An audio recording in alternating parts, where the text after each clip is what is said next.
Ya. Macam kata-kata di Injil minggu lalu itu. Bagaimana? Kono yono jidaiga owari masga watashi no kotobawa horobiro koto adeki. Jadi Walaupun dunia ini berakhir, tetapi sabdaku tidak akan pernah berakhir. Itu. Ini kata-kata Injil yang juga telah dikutip oleh Pastor Paroki Okazaki.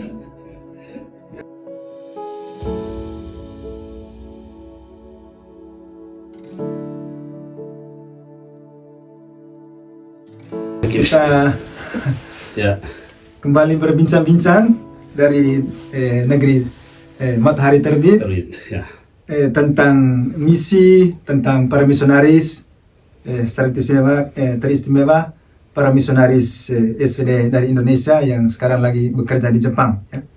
Dan hari ini tamu istimewa kita kerja di paroki kerja di paroki. Kalau dua podcast sebelumnya itu dua konfrater SVD yang bekerja di universitas. Hari ini kita akan berbincang-bincang dengan seorang konfrater misionaris yang bekerja di paroki sebagai pastor paroki juga sekarang. Baik, untuk tidak berlama-lama kita beri kesempatan kepada beliau untuk secara singkat memperkenalkan diri. Baik, silakan. Oke, terima kasih banyak atas undangannya. Nama saya Franciscus Asisimoruk, Imam SVD. Dipanggil siapa? Dipanggil, kalau dulu masih Franz. Ini masih kecil di Indonesia. Ketika tiba di Jepang, panggil Moruk. Ya. Sehingga Moruk Simpu. Moruk Simpu. Karena orang Jepang kebiasaan orang. Tapi kata kanannya bagaimana itu? Moruku. Jadi kata kanannya itu dalam nama kata kana Jepangnya itu Moruku Simpu sama.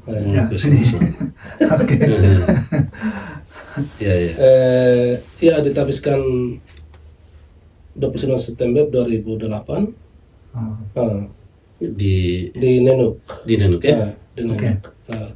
Kemudian ke Jepang sini Juni 2009. 2009 ya. Juni 2009. Itu paroki apa di Timur? Asal dari Timur. Dulu masih satu kabupaten dan Kabupaten Belu, sekarang sudah mekar Kabupaten Malaka.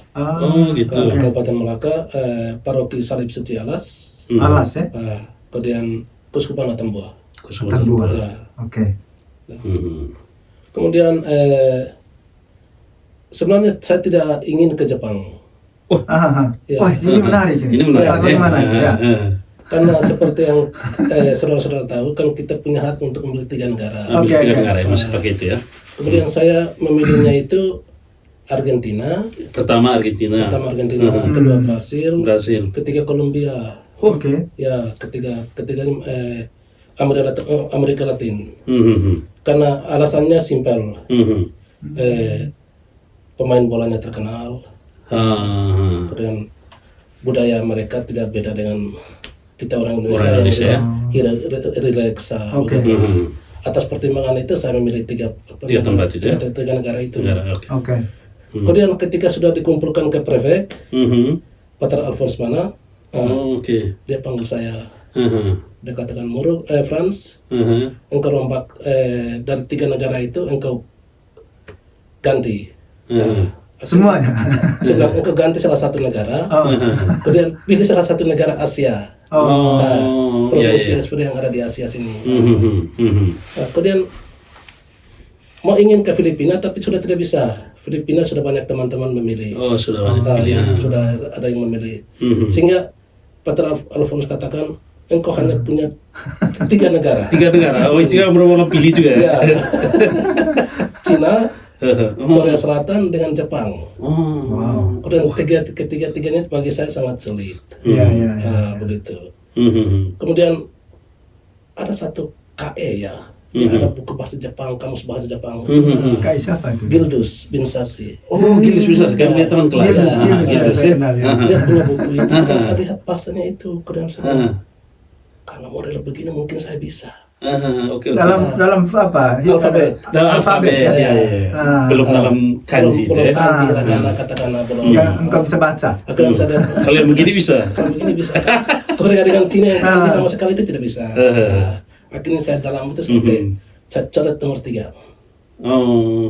Saya coret nomor 3, kemudian taruh Jepang nomor 3. Kan kita punya pikiran kan, mungkin nomor 3 itu kan kita tidak ingin pergi ke sana toh. Ya. Sehingga mungkin Roma tidak suruh ke sana. Sehingga harapan itu ke Argentina begitu. Yang engkau taruh Jepang itu nomor 3. Nomor Nomor 3. Begitu. Ketika diumumkan dapat di Jepang. Dapat di Jepang ya. Begitu. Dapat Jepang itu antara senang dan cemas itu ada. Ya. Oke, setelah dapat itu menarik ini karena sedikit mirip dengan saya punya cerita, tapi ya ini bukan kesempatan saya untuk ceritakan. Tapi bahwa soal kesan pertama terhadap Jepang itu, saya dulu, setelah diumumkan memang itu, saya ke perpustakaan ya, lalu kemudian saya lihat itu, saya ambil kamus bahasa Jepang memang ya, yang dulu tulis dalam bahasa Jepang juga. Lalu saya bilang, bagaimana cara bacanya ini barang ini? Sehingga waktu itu saya langsung ke Pater Budi ya, waktu itu dia masih dosen. Saya bilang, saya gagal ke Jepang ini. Memang sudah diumumkan itu ya. Oke. Sudah diumumkan penumbingnya deh. Tapi waktu itu kan saya, ini mau belajar dari mana? Untuk kita mulai baca saja tidak bisa ya. Nah, itu saya pengkesan ya. Lalu ketika Frans tiba di Jepang, dengan kesan tadi itu ya. Tentu saja ada kecemasan tadi. Kira-kira bagaimana itu? Ketika mulai belajar bahasa Jepang, lalu kemudian masuk Jepang dengan kanji saja, dengan hiragana, katakana. Lalu bagaimana itu kesan itu? Lalu kemudian ini. Kan di sini kan alfabet sudah tidak ada lagi ya. Ya. Bagaimana? Ya. Ada satu cerita menarik ketika bertolak dari Denpasar ke Jepang. Kan mungkin Alex juga tahu perjalanan sendiri, tidak tahu Alex nanti. Saya juga sendiri betul ya. Ya, saya waktu itu Pater Frans Lamauri menganjurkan saya untuk terbang dari Jakarta ke Nagoya. Tapi Pater Hubert Tenga tidak mau. Oke. Dia Pater Hubert Tenga tetap paksa saya untuk terbang dari Denpasar ke Nagoya. Oh, langsung gitu ya. Ada satu pengalaman menariknya itu kan ketika kita di Denpasar mau naik ke pesawat itu kan kita pakai bis, naik bis menuju ke pesawat. Kemudian ketika itu kan dalam hati itu bergejolak, takut kan, pertama kali sendiri terbang ke luar negeri, kemudian bahasa tidak tahu. Sudah dengar pengumuman bahasa Jepang juga kan mulai ada. Engkau lihat kiri kanan tidak kenal orang. Macam mau menangis dia tidak bisa hatinya itu macam penuh dengan itu kegalauan itu. Padahal masih di Bali nih. Masih di Bali. Sudah dalam bis itu. Kalau seandainya mau ingin kembali ya. Kemudian tiba-tiba satu perempuan Jepang itu injak kaki saya dengan sepatu high heel-nya itu. Dan bis tiba-tiba bergerak begitu, dia injak kaki saya, kemudian sakit sekali. Kemudian pada saat itu perempuan Jepang itu dikatakan sumimasen. Kata pertama dia bilang gitu. Dia balik ke saya bilang sumimasen. Kata itu masuk di telinga saya tidak mengerti sumimasen itu apa. Tapi dia tunduk-tunduk. Sumimasen. Kemudian saya hanya ingat terus kata sumimasen itu. Kemudian saya hanya balas dengan bahasa Inggris apa adanya, not at all. Kemudian perjalanan terus. Kemudian sampai di Jepang sini, saya cek arti kata sumimasen, artinya begini, minta maaf ya. Begitu. Kemudian kata yang akan menjadi saya tidak akan lupa itu mungkin kata sumimasen. Sumimasen. Itu kata pertama. Kata pertama. Yang didengar dari orang Jepang di Bali ya. Tetapi dengan situasi apa itu? Situasi tadi kaki diinjak itu dengan tumit tinggi itu heels deh. Sakitnya itu macam hilang. Sakitnya hilang karena tahu itu hafal itu kata ya. Menarik ini ya. Ya, karena sumimasen kan banyak juga sering dipakai di dan Jepang itu ya. hampir setiap hari lah itu kata dipakai oleh hampir setiap orang juga ya. Ya, karena setelah saya cari arti kata sumimasen, itu bukan hanya untuk minta maaf, tapi kita bisa minta permintaan. Permintaannya. Permisi, ya, macam itu. Banyak benar. sehingga kata itu macam mencari yang kata kunci sudah untuk masuk Jepang itu ya? Ya, masuk Jepang sini. Oke. Terus setelah tiba di Jepang, setelah itu seperti konverter yang lain ya kita tibanya bulan Juni. Ya, kemudian Juli mulai kursus sedikit di YWCA. Oh iya, di Sakai. Ya di Sakai itu ya. Kemudian ya waktu itu saya sendiri. Ya. Kemudian bukan dari Indonesia, dari negara lain juga tidak ada.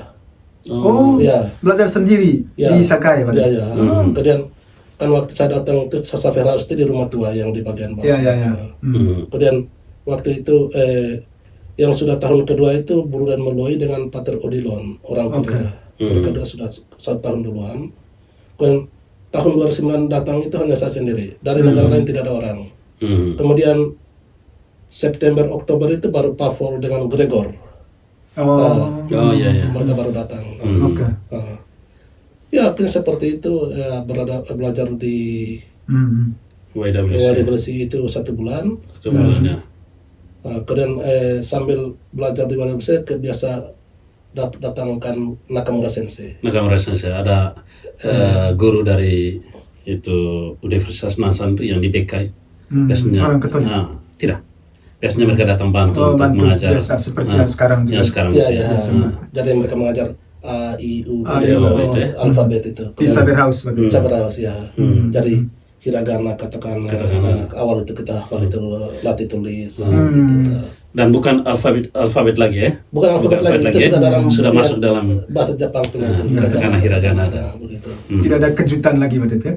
Memang ada kejutan, ada ketakutan, tapi apa didukung oleh 2 senpai yang ada di seminari. Siapa? Oh gitu kan? KR dan Kaneko. Dia sebagai ini dulu ya, pemberi semangat dia. Semangat ya. Mereka diakon. Spirit. Ya, kami waktu masih diakon. Dan kalau saya tidak salah ingat, saya yang jemput Frans waktu itu ya di Nagoya Kuko itu ya. Bagaimana engkau lihat mukanya waktu itu? Ya, segar gitu. Segar, maksudnya semangat pertama para misionaris. Apalagi dengan Sumimasen tadi itu ya. Sumimasen tadi itu di pengalaman di Bali itu ya. Ini. Iya. Menarik ya. Jadi 2 tahun di BK ya. Apa ada yang menarik waktu mulai belajar di universitas, karena belajar bahasa seperti biasanya di saya juga belajar bahasa setelah kita belajar A, I, U, O itu, tapi juga kita belajar di universitas dengan para mahasiswa dari berbagai negara yang punya latar belakang memang belajar sastra Jepang mereka. Sehingga rata-rata mereka ini ya, mereka sudah punya kesanggupan untuk berbicara, mereka sudah kenal. Sementara kita SPD umumnya masuk terutama yang dari Indonesia juga masuk dari nol gitu ya. Kira-kira bagaimana Frans bisa merasakan waktu itu ya? Saya merasakan itu macam seperti yang kita alami macam kelas belajar bahasa Jepang itu macam kita seperti anak kecil. Kemudian yang saya rasa menantang itu yang bagian dialog itu, kaiwa itu ya, dialog. Kemudian itu bayangkan macam setiap kali sebelum mulai kelas itu selalu ada tes kaiwa kan? Tes kaiwa. Apa namanya waktu itu? Kaiwa test. Kaiwa test. Kemudian itu kan biasa panggil berdua atau maju di depan. Iya. Robato-san, Takeshi-san, Moruko-san. Kemudian itu kan kita kan tidak tahu. Nanti ketika sensei panggil itu kan tiba-tiba sensei bilang Moruko-san Takeshi-san onegaishimasu. Kemudian kan kita harus hafal dua-dua semua. Iya, kita tidak tahu itu bagian mana. Part mana kita punya ya. Jadi kita hafal Robato-san saja. Kemudian tiba-tiba sensei bilang engkau pun tugas Takeshi-san, kita setengah mati. Jadi dialognya mereka sudah siapkan gitu ya. Kemudian kita mesti hafal dua-duanya itu dialog itu kan itu yang yang membuat kita punya pekerjaan rumah waktu itu makin banyak ya, makin sulit ya. Kemudian seperti itu PR-nya banyak. PR memang banyak. Sukudai itu. Macam saya biasa minta bantuan di Kaneko. Tapi kayak Niko bantu kerja, nilainya buruk. Ini. Ini menarik ini. Sebaiknya di antep dulu. Tidak salah saya ini. Kita lanjut. Dan mungkin setelah ini baru kita bahas yang ini. Terus, oke, siapa lagi yang bantu dulu selain Niko? Ari juga. Kami dua kan di sini. Begitu. Kalau ya. Oke. Sehingga selama 2 tahun di Nagoya sini belajar bahasa, bagi saya hari Sabtu itu boleh katakan saya senang, bahagia. Oh iya. Hari Jumat mulai masuk ke hari Sabtu, itu senang karena sedikit longgar, relax. Kemudian itu kan kayak biasa telepon ke seminar ke Saferaus. Kita jalan sudah ke onsen. Kemudian waktu pertama pergi saya tidak tahu onsen. Kan kita masuk di sana kita seperti dunia Adam dan Eva dan kaget. Terakhir kita biasa juga masuk ini ya. Bergaul dengan senang juga ya. Senang. Sekarang juga senang masuk. Oke, luar biasa. Jadi salah satu hal yang menarik untuk para misionaris juga di Jepang ini adalah onsen. Onsen itu hot spring macam itu atau public bath, tempat mandi umum lah. Tapi air hangat gitu, air panas sekitar 40-an derajat begitu, 42 derajat begitu. Dan di sana kita semua mandi mandi Adam dan Hawa kita bilang mandi Adam kita bilang. Jadi tapi ini bagian dari budaya Jepang juga. Orang Jepang memang itu untuk mereka bukan lagi suatu yang tabu, biasa sekali. Kadang-kadang mereka pergi bersama keluarga juga bersama-sama. Dan ini satu hal yang menarik untuk para misionaris. Baik, mungkin ada yang perlu diseringkan dari pengalaman belajar bahasa yang menarik, supaya mungkin diperlukan untuk para misionaris, para sahabat misionaris kita. Yang lebih lain macam dari Nansan, mereka menyediakan waktu kita untuk homestay dan orang Jepang. Bagaimana itu homestay? Ini menarik ini homestay. Homestay tinggal dengan orang Jepang. Karena macam ketika kita di biara, kita hanya tahu bangun pagi, doa pagi, misa, setelah itu sarapan ke kampus. Kemudian kita diberi kesempatan untuk ke homestay. Kemudian homestay itu bagaimana kita dengan orang biasa naik bis umum naik kereta untuk sampai di kampus. Itu kan satu cara untuk bagaimana kita belajar itu kehidupan orang Jepang ya. Kemudian yang berikut lagi kita tahu tentang kehidupan keluarga orang Jepang. Jadi macam yang saya alami itu macam mandi. Mandi itu biasa mereka punya kebiasaan itu otosan harus duluan. Bapaknya duluan ya. Bapaknya duluan, setelah itu mama baru ada anak, kalau ada anak. Setelah itu kita yang terakhir. Tamu yang terakhir. Kemudian itu kita homestay itu artinya makan malam itu kita sama-sama dengan keluarga itu ya. Kalau siang itu kita di kampus. Di kampus ya. Ya kadang macam kita baru 1 tahun belajar bahasa Jepang, kemudian kadang saya dengan Okasan itu bertengkar terus dikarenakan itu. Tentang apa?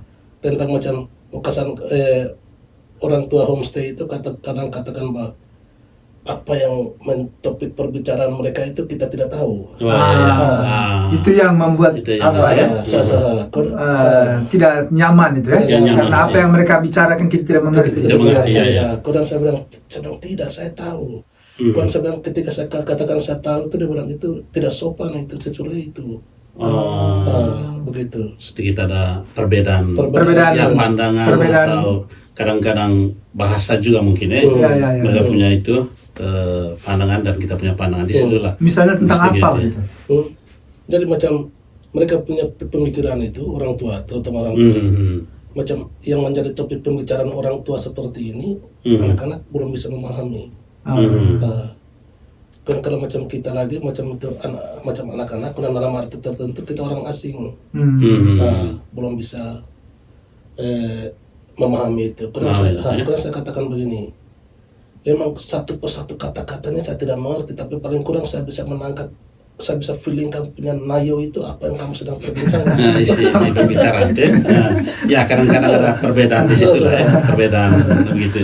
Apalagi awal-awal belajar bahasa Jepang, kemudian tinggal dengan orang Jepang, itu kan tantangan tersendiri juga. Memang tidak gampang itu. Kita kadang-kadang menafsir apa yang mereka ngomong, tapi bisa juga salah.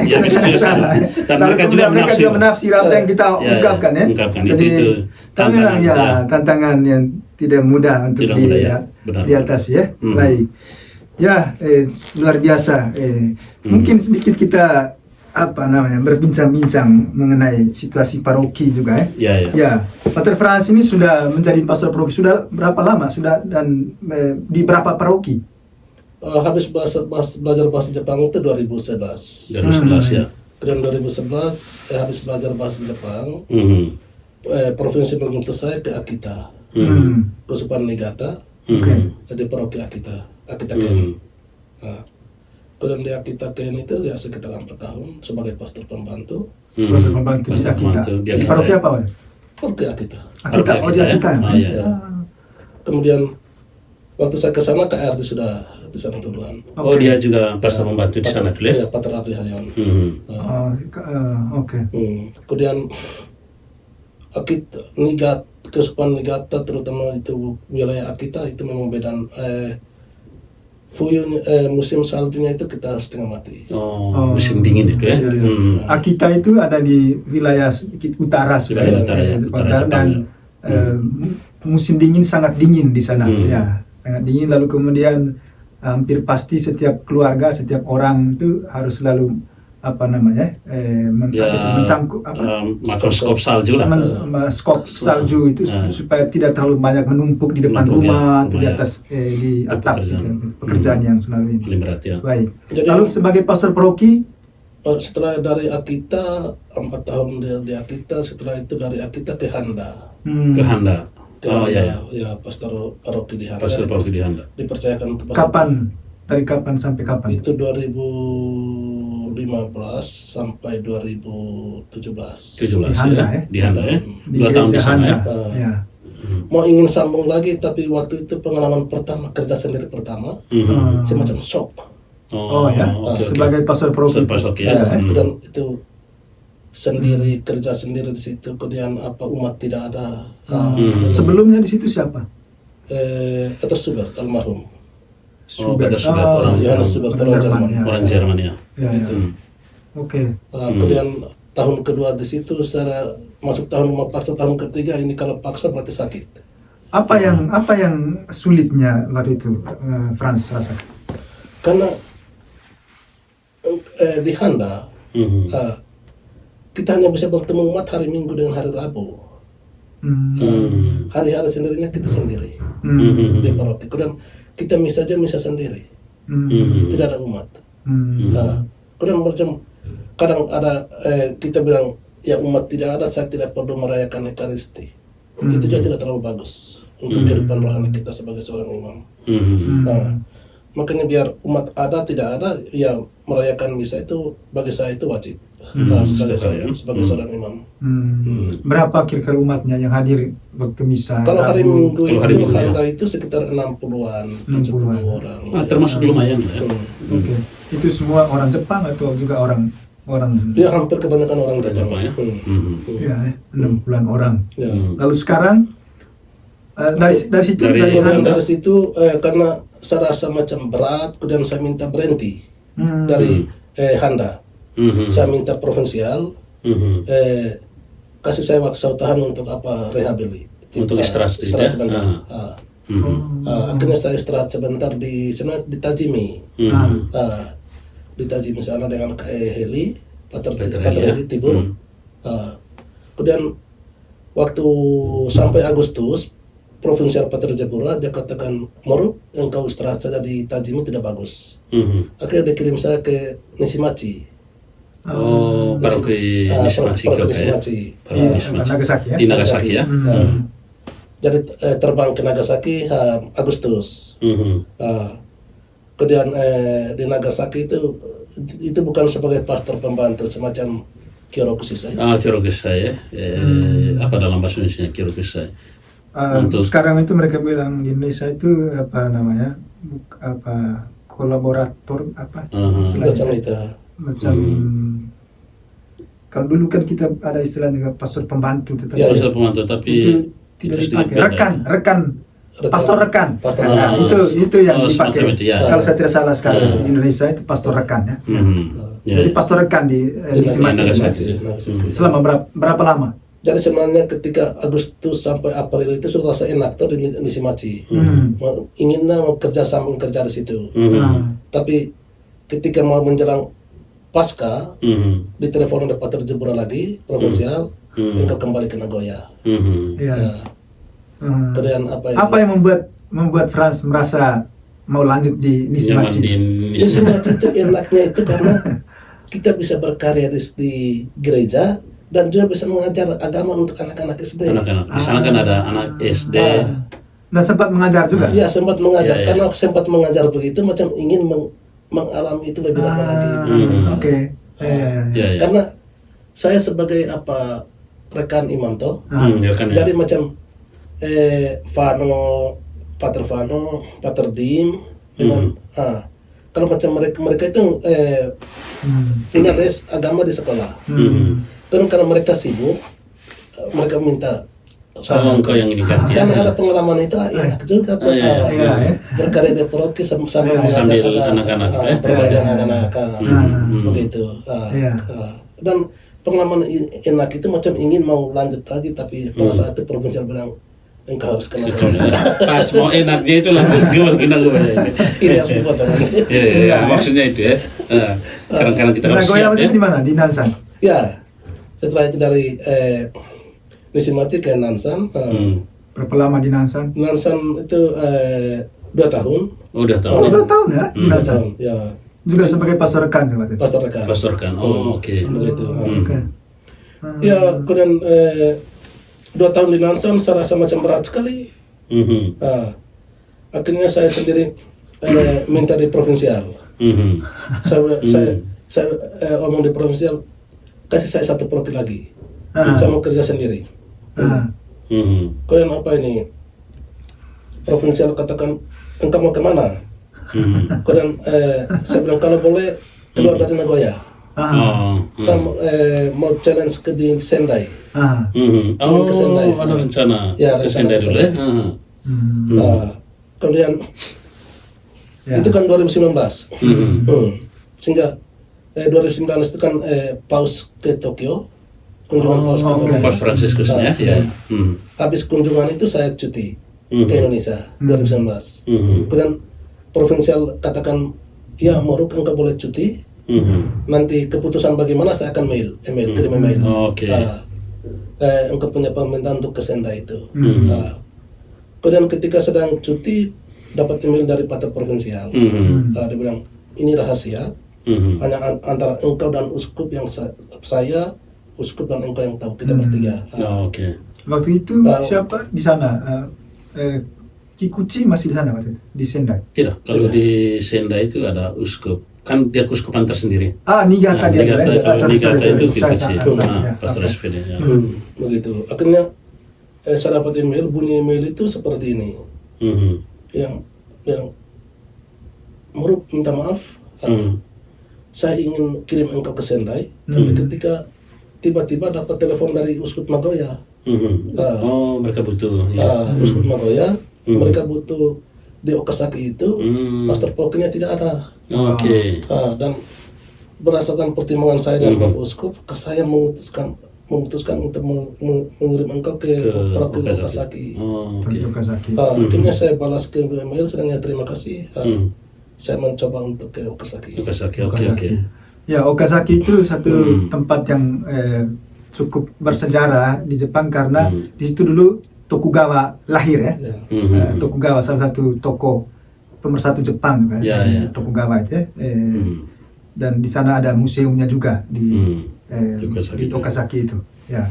Jadi sekarang sebagai pastor paroki di sana. Sudah tahun keberapa ini?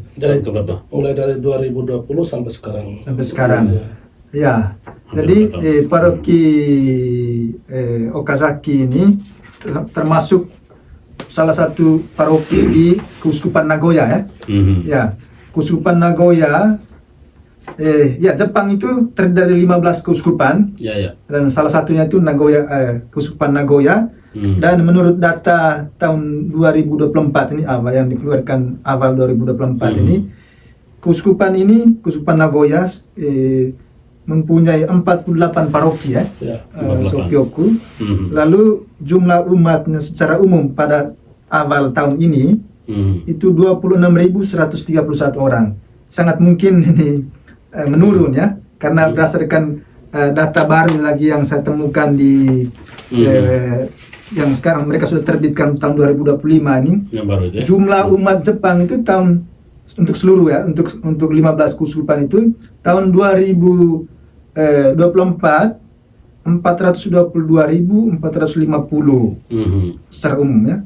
Lalu tahun 2025 menurut data tahun 2025 ini ada 418.000. Jadi turunnya itu sekitar 4.000-an ya. 4.000-an. Jadi saya tidak tahu persis ini apa soalnya, tapi ya mungkin Frans juga bisa ceritakan mengenai kira-kira jumlah umat di paroki Okazaki sekarang berapa kira-kira ya? Kalau jumlah pastinya itu macam satu hal yang menyebabkan umat Jepang menurun itu umat orang tua itu lebih banyak dari anak muda. Kemudian pengalaman saya macam di Akita, Handa, Ishimachi, Nansan, sekarang Okazaki, permandian anak-anak itu tidak ada. Macam sekarang paroki Okazaki, permandian anak-anak itu kebanyakan orang asing, orang Filipina. Orang Filipina yang menikah dengan orang Jepang. Kemudian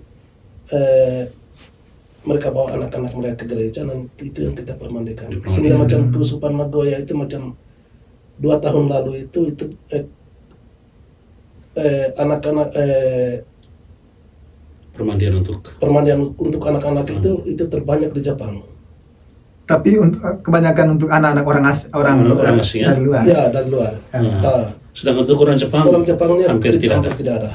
Iya, salah satu hal yang menarik di gereja Jepang ini, untuk keluarga-keluarga Jepang pun yang Katolik, mereka tidak mempermandikan memberikan anak mereka dipermandikan ketika mereka masih kecil, tapi mereka sering bawa ke gereja kadang-kadang, juga ikut pendidikan pendidikan sekolah minggu gitu ya. Tetapi mereka biarkan anak itu sampai kapan dia memutuskan sendiri untuk dibaptis macam gitu. Jadi ini kekhasan keluarga-keluarga Jepang, termasuk orang-orang Katolik Jepang. Memang ada beberapa keluarga Jepang yang masih juga memberikan anaknya dibaptis waktu masih kecil itu ya. Masih ada. Tetapi bukan lagi satu praktek umum ya.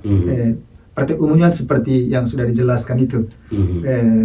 Jadi tapi sementara saat tadi itu permandiannya kurang, hampir tidak ada, tapi umat Katolik yang sudah berumur yang meninggal itu hampir setiap tahun itu.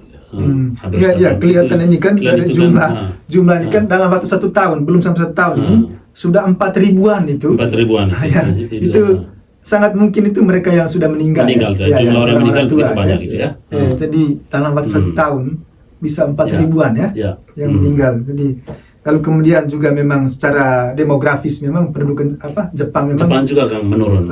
Kelahirannya itu menurun ya. Sementara populasi, maksudnya orang yang meninggal itu semakin banyak. Semakin banyak ya. Itu yang macam itu kita sebagai imam itu kita bertugas itu merayakan sakramento. Kemudian untuk sakramen macam permandian itu kan ada minyak-minyaknya, minyak katekumena segala macam. Kemudian macam setiap kali misa pemberkatan minyak itu, minyak katekumena itu sangat sedikit. Untuk karena permandiannya orang tidak ada. Tapi untuk kalau biasa minyak orang sakit itu banyak. Karena banyak digunakan. Karena kita banyak menggunakan orang-orang tua. Dan memang Frans dalam pengalaman banyak. Iya banyak. Kemudian sebagai seorang imam, pekerjaan yang kita tidak bisa itu buat misa untuk orang meninggal itu, Ososiki itu. Kebanyakan misa, kebanyakan aktivitas pastoral itu Pastoral itu ke Sip, Ososiki dan krematori. misa penguburan ya, Ya, misa penguburan dan misa pembakaran ya, mayat itu. pembakaran mayat ya. Iya, iya. Kremasi itu ya. Kremasi. Karena tugas kita sebagai imam itu sebelum dimasukkan dalam tungku api itu, tungku listrik itu, kita doa dulu. Ya, ya. Setelah kita doa selesai, kita tutup owara sete itadakimasu. Kasobano inorio owara sete itadakimasu. Setelah itu mereka akan kasih masuk. Kasih masuk Mereka akan itu ya. masuk dalam kremasi Ya, mesin. setelah itu, tugas kita sebagai imam selesai. Ya, ya, ya. Dan itu 1 tahun itu berapa kali kira-kira? Iya, macam bisa macam lebih dari 10 kali macam bisa itu. ya. Ya. Di satu paroki kecil saja itu ya. Yang hadir waktu misa hari Minggu berapa orang kira-kira? Kalau Okasaki sekarang itu sekitar 100. Oh, lumayan ya. Ya, maka saya kira Dibandingkan dengan Handa sebelumnya. Ya, dibandingkan Handa. Dia lebih Ya, besar. ya. Lalu kemudian juga umat orang bukan orang Jepang juga Banyak. ya. Ya. Kebanyakan dari mana orang dari mana? Filipina. Filipina, ya? itu banyak ya. Sehingga macam satu hal yang untuk kita orang SPD mungkin kita jangan lupa bahasa Inggris lagi. Kita harus bangkitkan kembali bahasa Inggris karena saudara-saudara kita dari Filipina itu tidak bisa bahasa Jepang. Makanya pengantar kita untuk bisa dekat dengan mereka itu bahasa Inggris. Bahasa Bahasa Inggris juga itu ya. Ya. Nah, itu juga penting ya. Penting. Ya, ya, ya. Pastoral Pastoral. bahasa Ya, tantangan memang tersendiri. sekarang Hmm. untuk menjadi misionaris itu bahasa Inggris sudah menjadi bahasa misi ya. Bahasa misi, ya. Paling kurang untuk sebagai langkah masuk Ya, untuk karena gereja Jepang juga situasinya sekarang sangat mungkin akan menjadi gereja kaum diaspora macam gitu ya. Ya. Gereja mungkin orang-orang berapa waktu lalu saya ke Anjo di mana saya juga pernah sekitar 11 sampai 1 tahun itu bekerja itu mereka umat mengatakan begini, sekarang ini kami orang Jepang yang omong ya lagi 2-3 tahun mungkin kami akan habis dan gereja Anjo mereka bilang akan menjadi gereja orang Filipina, gereja orang apa namanya dari Amerika Latin, Brasil, Vietnam juga sekarang banyak di sana kan. Dan memang sudah Anjo itu sudah menjadi gereja seperti itu ya. Mereka yang lebih dan juga lebih banyak aktif sekarang mereka terutama dari Vietnam juga anak-anak muda. Jadi itulah tantangan besar ya. Karya pastoral terutama pastoral paroki di Jepang ya. Mungkin Franz masih mau menyampaikan sesuatu yang menarik atau yang mungkin Franz pikir ini penting untuk bisa disampaikan kepada para sahabat misionaris ya. Dari pengalaman pastoral. Karena ada hal-hal yang barangkali tantangan, tapi kan ada macam harapan begitu ya. Harapan atau hal-hal yang buat kita, wah ini juga menarik untuk ini ya. Kita masih punya harapan. Punya harapan itu ya. Kalau kita hanya ini kan. Ya, kalau kita lihat data ini kan ya. Kalau data itu pasti kita akan buat ini ya. Seperti, maka saya akan larinya ke situ. Melihat data perkembangan umat seperti ini. Kemudian kita sebagai misionaris, kita sebagai imam, tugas kita melayani mereka. Kemudian jumlah umat setiap tahun mengalami penurunan. Ya. Kemudian ke depan itu kita juga setengah mati. Makanya saya teringat akan wawancara SPD TV di Roma dengan Kardinal Kikuchi. Kemudian saya ingat satu poin yang disampaikan oleh Kardinal itu bahwa gereja Jepang itu harus dilahirkan secara baru. Dilahirkan secara baru itu seperti yang tadi Alex katakan. Ke depan itu orang asing akan banyak. Orang-orang yang orang asing akan banyak sehingga macam bagaimana itu orang asing itu kita berdayakan sehingga mereka juga mencari bagian dari gereja Jepang. Bukan lagi gereja orang Filipina, tapi gereja Jepang ya. Gereja Jepang ya. Itu memang upaya untuk upaya integrasi istilahnya.